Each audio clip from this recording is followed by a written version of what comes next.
함께 하나님 말씀 보겠습니다. 민수기 20장 1절에서 13절의 말씀입니다.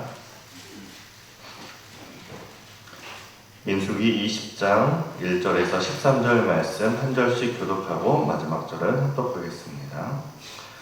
첫째 달에 이스라엘 자손 곧 온 회중이 신광야에 이르러 백성이 가데스에 머물더니 미리암이 거기서 죽음에 거기에 장사되니라.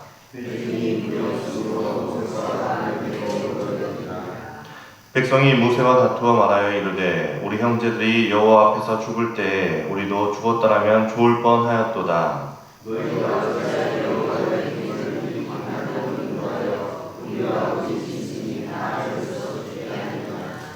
너희가 어찌하여 우리를 애굽에서 나오게 하여 이 나쁜 곳으로 인도하였느냐? 이곳에는 파종할 곳이 없고 무화과도 없고 포도도 없고 석류도 없고 마실 물도 없도다.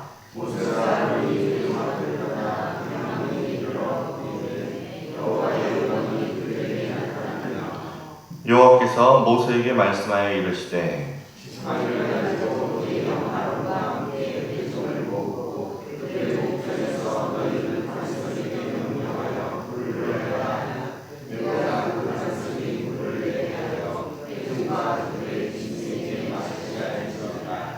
모세가 그 명령대로 여호와 앞에서 지팡이를 잡으니라.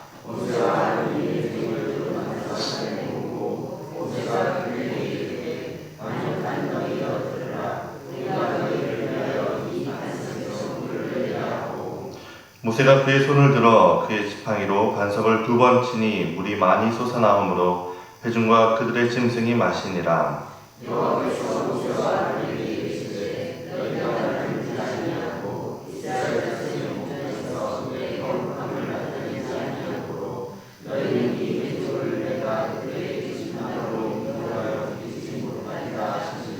함께 읽겠습니다.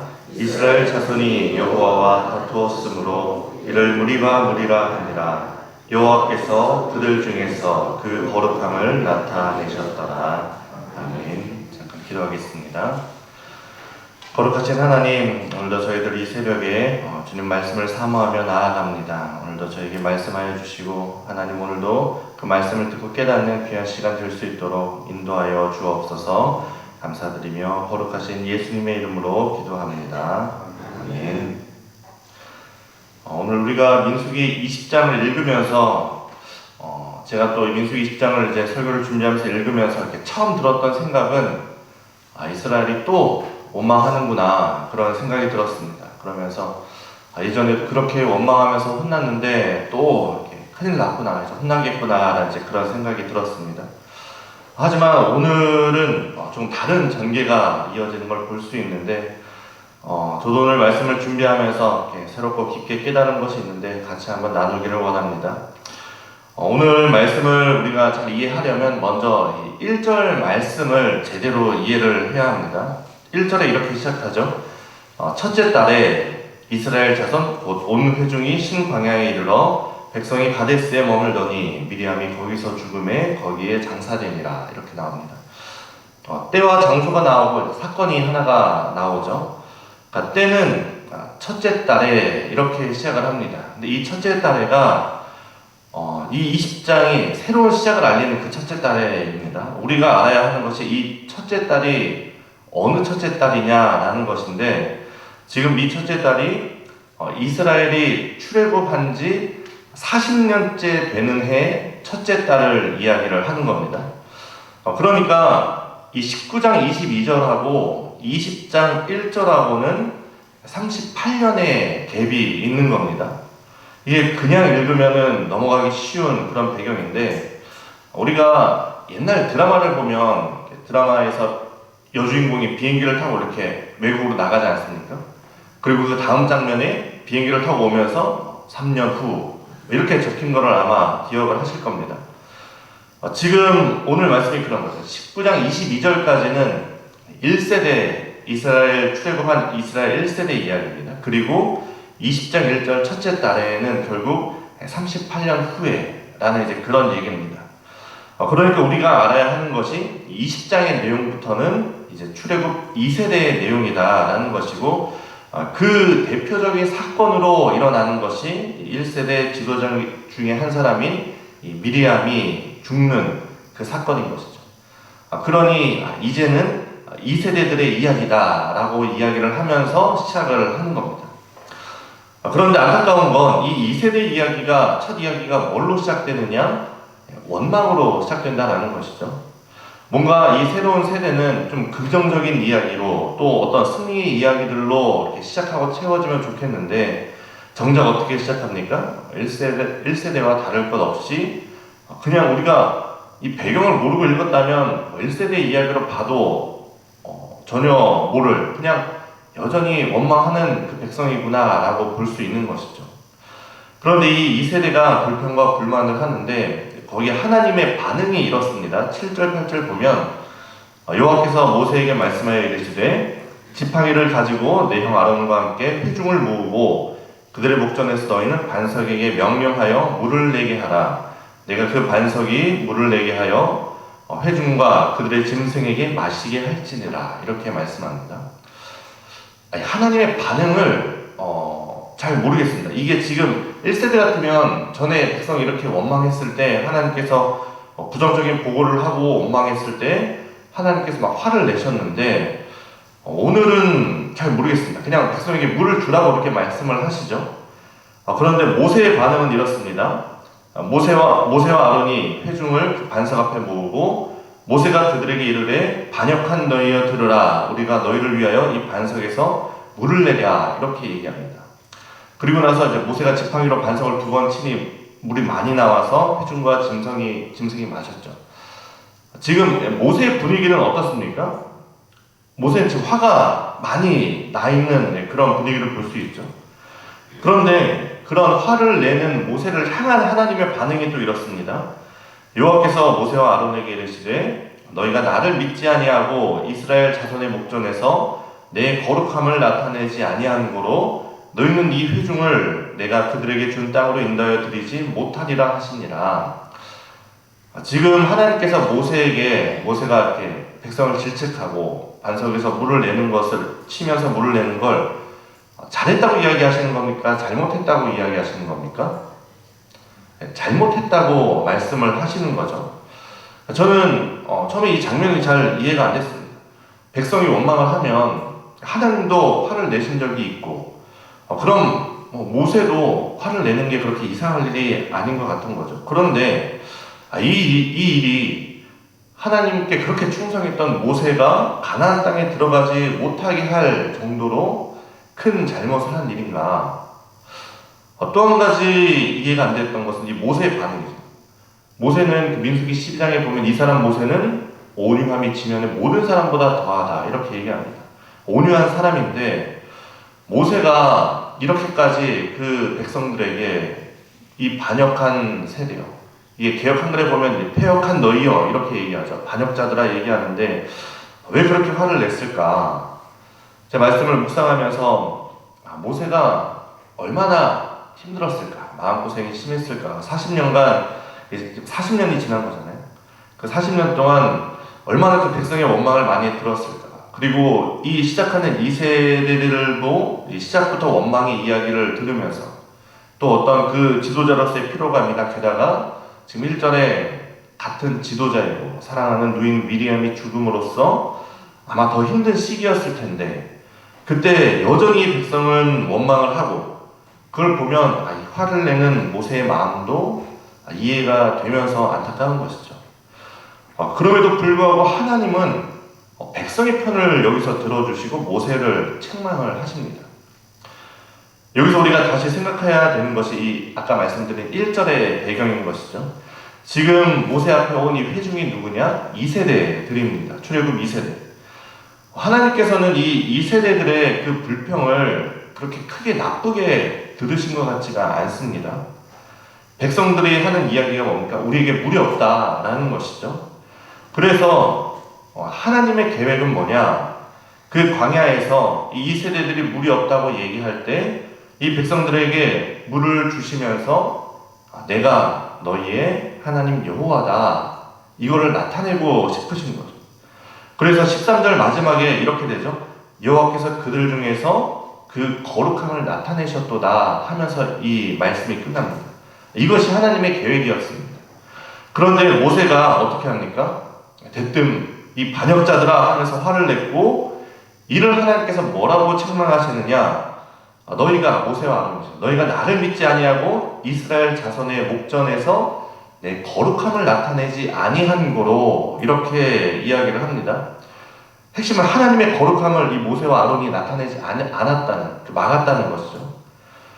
하나님의 명령은 그 반석을에게 명령하라고, 말로 명령하는 거죠. 명령하라고 했는데 모세가 어떻게 합니까? 화를 내면서 지팡이로 반석을 칩니다. 2번이나 친 것이죠. 하나님이 그 반석에게 물을 내라고 명령하라고 말씀하셨지 치라고 하지 않았습니다. 그리고 뭐 백성을 질책하라 이런 얘기도 하지 않으셨습니다. 모세가 바위를 친 것은 자신의 경험과 방법이었습니다. 그러니까 모세가 이전에 1세대들을 데리고 처음에 출애굽기 17장에서는 하나님께서 어떻게 했습니까? 바위를 치라고 명령을 하셨습니다. 그러니까 모세는 자기의 경험대로 그 하나님의 명령을 수행을 한 거죠. 그러니까 그런 겁니다. 야, 나 때는 말이야, 하나님께서 바위에서 물을 내실 때 이렇게 일하신다 하면서 내가 경험했던, 그 모세가 경험했던 방법을 쓴 것이죠.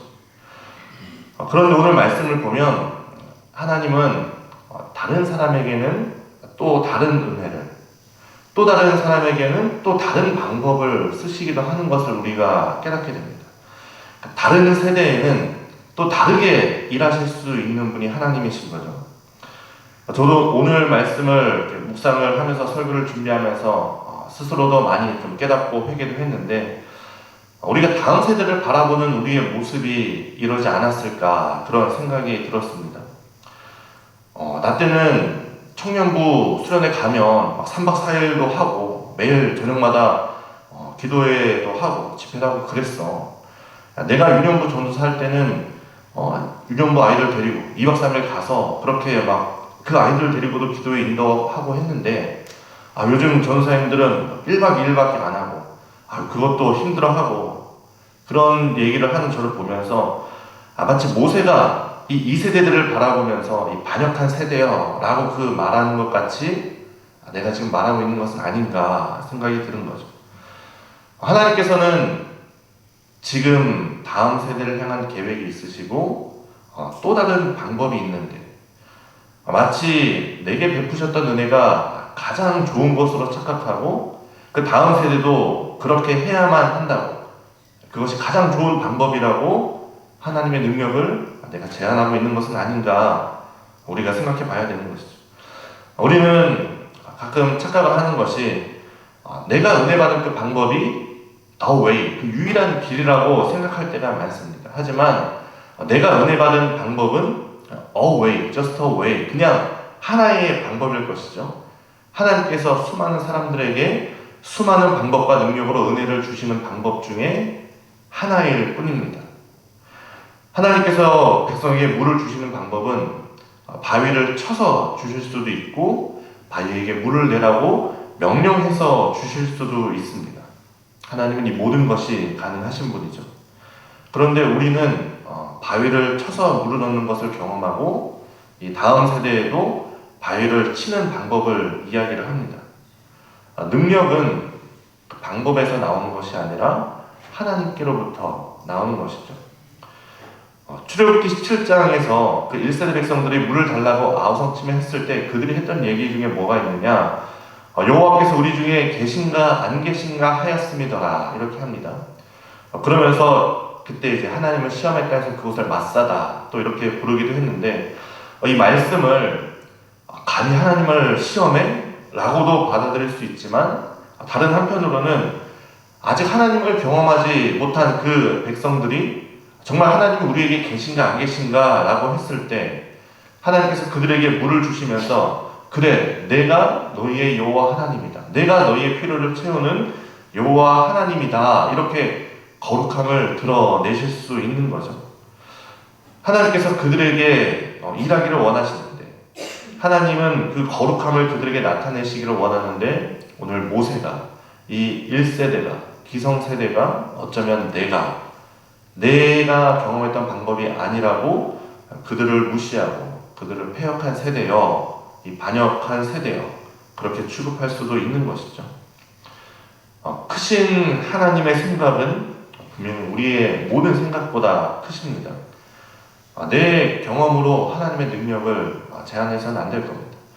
나의 방법과 다르다고 해서 실망하지도 말고 하나님께서 그 다음 세대 또는 그 다른 사람에게 행하실 그 능력을 우리가 기대할 수 있었으면 좋겠습니다. 그 능력의 근원은 하나님이시고 우리는 믿음으로 기도할 뿐인 것이죠. 하나님은 다음 세대를 향한 계획을 분명히 가지고 계십니다. 그들에게도 거룩함을 나타내시기를 원하십니다. 우리의 역할은 그 세대를 믿음으로 바라보면서 그들에게 하나님의 일하심을 기대하고 겸손하게 기도하는 것입니다. 방법은 달라도 능력은 동일한 하나님께로부터 옵니다. 그분의 은혜와 계획을 신뢰하면서 우리 다음 세대를 축복하는 그 믿음의 우리 기성세대가 될 수 있기를 간절히 소망합니다. 함께 기도하겠습니다. 이 시간 우리 함께 기도할 때 우리 다음 세대 가운데 하나님께서 일하실 것을 기대하며 믿음 가지고 기도하고 또 우리 기성세대를 바라보며 내가 오늘 이 모세와 같이 내 방법이 유일한 방법이라고 그렇게 교만하지는 않았는지 또 우리 자신을 바라보면서 회개하며 또 다음 세대를 바라보며 믿음으로 이 시간 기도하며 나아가고 또 이제 얼마 남지 않은 그 대선을 위해서 나라와 민족을 위해서도 이 시간 함께 기도하겠습니다. 함께 기도하겠습니다.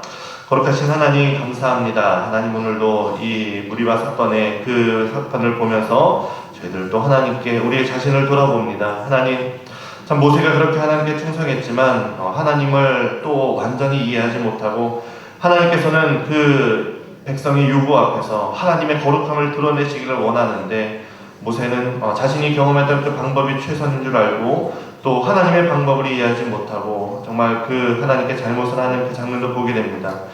그러면서 때로는 이것이 우리의 모습이 아닌가, 정말 하나님께서는 우리 다음 세대를 향해서 또 다른 사람들을 향해서 수많은 방법으로 수많은 기적으로 또 수많은 능력으로 행하실 수 있는 하나님이신데 나의 했던 것이 최고의 방법이라고 다른 것을 무시하며 그렇게 살아오지는 않았는지 하나님 우리 자신을 돌아보며 다시 한번 주님 앞에 겸손하게 나아가는 저희들이 될 수 있도록 주님 인도하여 주옵소서. 우리 다음 세대 가운데 하나님께서 거룩함을 드러내시기를 원합니다. 하나님께서 새로운 계획을 가지고 새로운 방법으로 그들에게 거룩함을 드러내실 때 우리가 겸손한 마음으로 믿음으로 그것을 기대하고 바라보며 하나님께 저 다음 세대를 위해서 기도하는 저희들을 낼 수 있도록 인도하여 주옵소서. 하나님 나라 민족 가운데도 하나님 은혜를 더하여 주시고 긍휼을 베풀어 주시고 6월 3일 있을 대선을 위해서 저희들 믿음으로 다음 세대를 위해서 기도하는 저희들이 될 수 있도록 인도하여 주옵소서.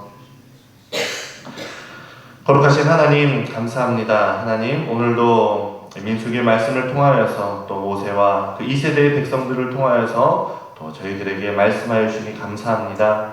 하나님 참 모세가 그렇게 하나님과 가까웠음에도 또 하나님을 모두 다 이해하지는 못했고 너무나 하나님이 크셔서 때로는 하나님의 그 방법을 이해하지 못하고 자신의 방법이 최고인 것처럼 그렇게 착각하는 모습을 보면서 하나님 우리의 모습을 돌아봅니다. 하나님께서 나에게 주셨던 그 은혜가 너무나 큰데 그것이 하나님께로부터 온 것임을 깨닫지 못하고 그 방법이 중요했다고 그렇게 하나님 우리가 착각할 때도 있었습니다. 하나님 우리가 다음 세대를 바라보면서 너무나 부족해 보인다고 믿음이 없어 보인다고 그렇게 이야기할 때도 있었습니다. 그러나 하나님 우리 다음 세대 가운데도 하나님께서 일하시고 하나님께서 거룩함을 드러내 주시기를 원합니다. 하나님의 방법으로 그렇게 나타내 주시며 우리가 우리의 생각으로 크신 하나님을 제한하지 않고 하나님이 일하실 것을 기대하며 바라보는 저희 기성세대 그리고 또 하나님의 거룩함을 나타내는 이 다음 세대 될 수 있도록 하나님 인도하시고 그 가운데 우리가 겸손함으로 기도하는 저희들 될 수 있도록 인도하여 주옵소서. 이 나라 민족 가운데도 하나님 긍휼을 베풀어 주시고 이 나라의 다음 지도자가 정말 하나님이 원하시는 정말 하나님을 두려워하는 지도자로 선출될 수 있도록 주님께서 함께하여 주옵소서. 감사드리며 거룩하신 예수님의 이름으로 기도합니다. 아멘. 하늘에 계신 우리 아버지, 아버지의 이름을 거룩하게 하시며 아버지의 나라가 오게 하시며 아버지의 뜻이 하늘에서와 같이 땅에서도 이루어지게 하소서. 오늘 우리에게 이동할 양식을 주시고 우리가 우리에게 잘못한 사람을 용서하여 준 것 같이 우리 죄를 용서하여 주시고 우리를 시험에 빠지지 않게 하시고 악에서 구하소서. 나라와 권능과 영광이 영원히 아버지의 것입니다. 아멘.